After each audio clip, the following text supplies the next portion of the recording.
Assalamualaikum and greetings to all. Welcome back to our video lecture slide series, and this is video lecture slides week 2. So for this week, we are going to look at culture and understand the critical concepts when you discuss culture. Hopefully at the end of this video lecture slides, all of you should be able to discuss the influence of cultures in developing a nation appropriately. And this is our course learning outcome 1. Let's begin. During our first meeting, we talk about, and second meeting in fact, we talk about what is culture. And some of you pointed out that culture is a way of life. Culture is basically the food that you eat, the way you dress, the way you speak. So basically, ladies and gentlemen, if you go into detail, culture is actually whatever things that you do, that you use, that you view, all those are cultures. And if, let's say, we were to give a formal definition of culture, you may say that this is a collection. Culture is a collection of knowledge, experience, beliefs, values, attitude, meanings, hierarchies, religion, notion of time, role, spatial relations, concepts of the universe, concepts of the world, and materials or objects, as well as possessions acquired by a group of people and the members in that particular group. So culture is like everything in your life. And when you want to study culture, I would like to stress that we have several critical concepts that all of us must understand. But before that, let's go back to the formal definition just now. Now, for Western people, religion is part of culture.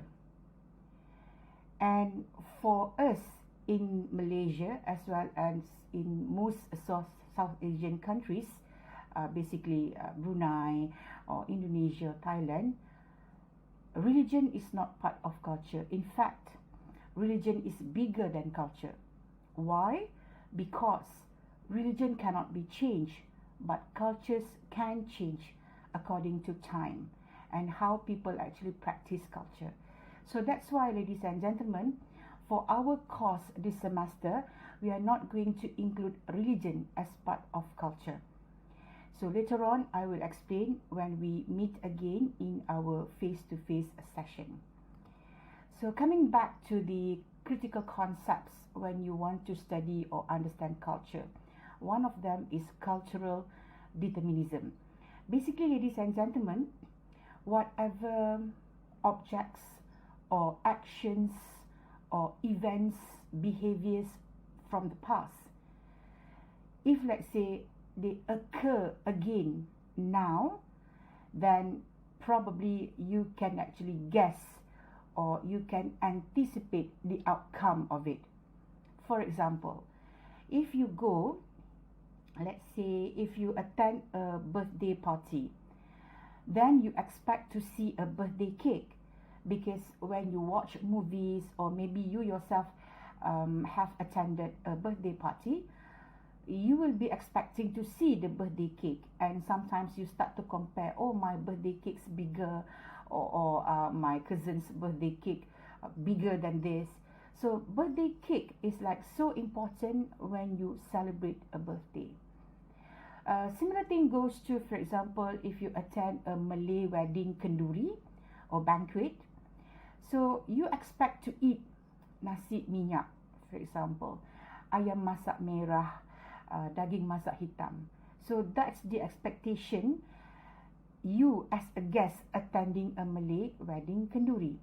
However, if you were to be served with plain rice, fried chicken or fried fish and mixed veggies, and that's it, you will have this thought in your mind: am I attending a wedding or am I just having lunch?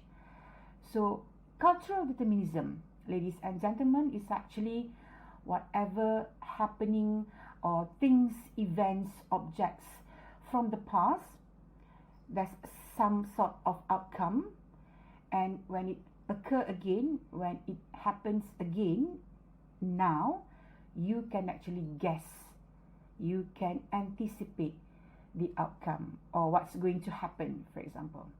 So that's cultural determinism. And if you talk about the second critical concept that you have to learn is what we call cultural relativism. Each and every culture in this world is different. Each and every culture is unique and has its own characteristics.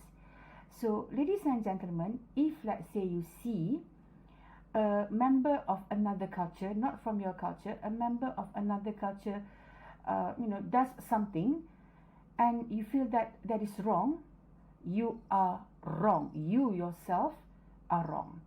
Because, ladies and gentlemen, basically cultural relativism is the action that you must not judge other people based on your culture. So it is as simple as that. You are different, I am different. We come from different cultures. So what I do, you may see as something wrong. And what you do, I may also see as something not right. So you cannot judge, oh, that's wrong. That's not right. This is how you should do it. No, that's not the way. So this is cultural relativism. And there's another one actually, cultural ethnocentrism. Ladies and gentlemen, ethnocentrists, people who are ethnocentric, they value their culture as the best in the world, and they will say that other cultural practices are incorrect. So basically, people who are ethnocentric, they just value themselves and the members of their own culture, and they will just ignore people from other cultures, and they will just feel that these people are not the best, they are not great people. So this is cultural ethnocentrism. Ladies and gentlemen, I would say that in Malaysia, I have not witnessed any strong or severe or serious ethnocentrist group. However, if you go overseas, you will find that some group of people, they are very ethnocentric. So 3 critical concepts, yeah. And then we talk about manifestations of cultures. What does it mean when we say manifestations of culture? Because we have differences in each culture, the way we see things or the way we actually portray ourselves is also different. And you have symbols that represent some superficial values, and we also have symbols that will represent deepest manifestations of our culture. For example, if you are wearing baju kurung for the Malays, the Malay ladies, if they are wearing baju kurung, then we know that, okay, that's a symbol, they are Malay people. But don't get this wrong, baju kurung is actually the national costume for Malaysians. So if you see a Chinese lady or an Indian lady wearing baju kurung, there's nothing wrong with that, because that is what we call national culture, because it's baju kebangsaan, national costume.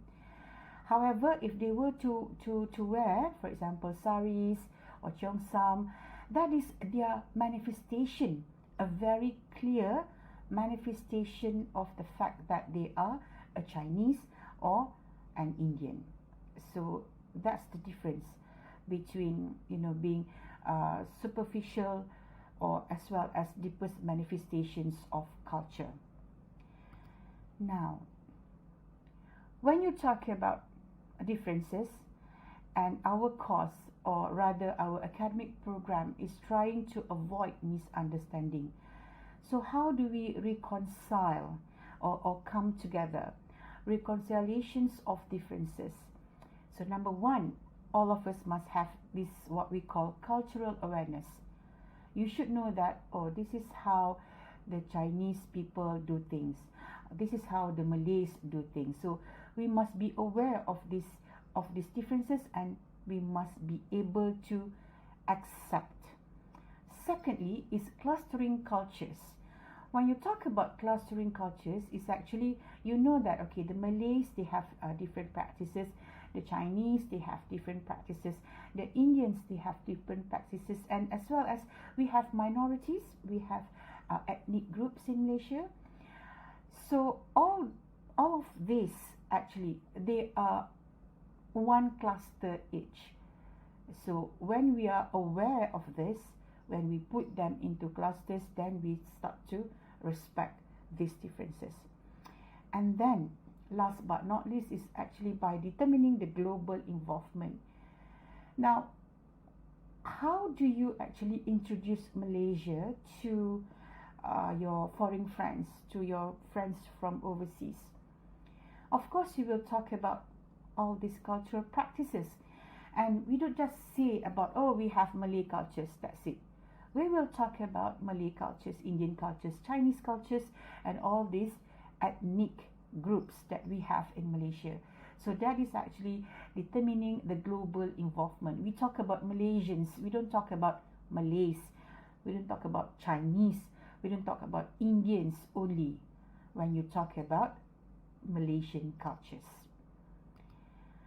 And then, when we have differences as well, after we have reconciled, finding the similarities, we have to measure these cultural differences so that we will be able to respect and understand this better. So there are 4 ways to measure cultural differences. The first one is power distance index, uncertainty avoidance index, individualism index, and masculinity index. Ladies and gentlemen, we will talk more about this in our face-to-face class. So your task is actually to search and Google more about these 4 measuring cultural differences, how to measure cultural differences. So we have 4 indexes. So please, ladies and gentlemen, search for this, and when we meet again, we will talk about this in detail. And then, layers of cultures. Basically, we have 6 layers of culture. They are not in order. If let's say there's a test asking about layers of culture, so you can actually just put anyone as the number 1, number 2, number 3, number 4. It doesn't matter because this is not in order. So you can talk about corporate level first, you can talk about gender first, it doesn't matter. However, layers of cultures, we have 6. The first one is the national level, kebangsaan, regional level, serantau, gender level, generation level, the social class level, and last but not least, the corporate level. So basically, when you talk about the national level, it is the level that everybody in that particular country is accepting and comfortable with. For example, when you talk about baju kurung and baju Melayu, so these 2, they are actually our national costume. So everybody in Malaysia accept that these 2 as the national costume, and because of that, this is the national level culture. Regional level, for example, we talk about batik. Batik, okay? Batik is also present in Indonesia, it's also present in Thailand, it's also present in Cambodia. So all this, we have similarities. So this is what we call the regional level. The difference is that in terms of the patterns, in terms of the designs that we use.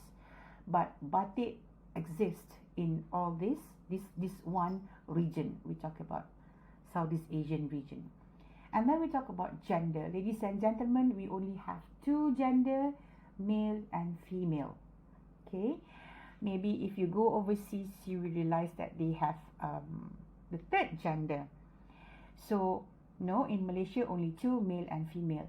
The way a male student speaks is different from the way a female student speaks. So, that's also layers of culture. And then generation level, my generation and your generation. So, according to social scientists, when you talk about generation, maybe you need to be aware of the number of years. So for our discussion, 25 years is one generation, and the next 25 years is another generation. So that's how we do it.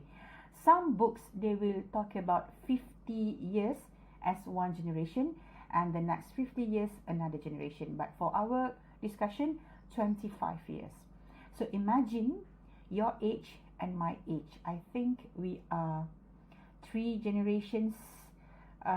We have 3 generation difference. So yes, okay. And then the social class. Social class refers to, for example, in Malaysia we have the royalties, and the rest of us as the civilian or the public. Or another way of describing this is according to socio-economic class. Maybe we have doctor families, and then we have lawyers families, so social class altogether. And corporate level is actually referring to how we do business, day-to-day business. Now in UPNM, for example, we have our own corporate culture. In Universiti Malaya, they have their own corporate culture. In other sectors, private or government sectors, they also have their corporate cultures. So these are the 6 layers of cultures. And that's it, ladies and gentlemen, for our video lecture slides week 2. So basically for this video lecture slides, we have actually talked about or discussed a little bit cultural determinism. This is the first critical concept. And then we have a cultural relativism.